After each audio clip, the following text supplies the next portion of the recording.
કે હું સંસદ સભ્ય હોવા છતાં, સ્વનિર્ભર હોવા છતાં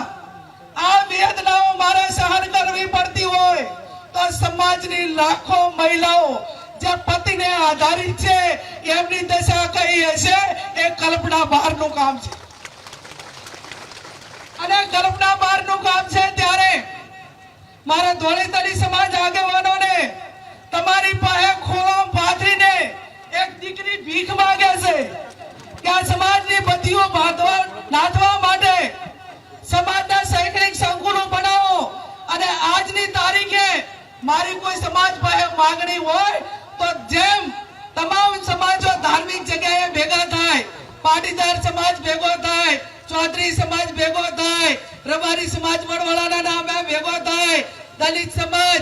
બાબા સાહેબ આંબેડકરના નામે ભેગો થાય, ક્ષત્રિય સમાજ મહારાણા પ્રતાપના નામે ભેગો થાય, આદિવાસી સમાજ બિરસા મુંડાના નામે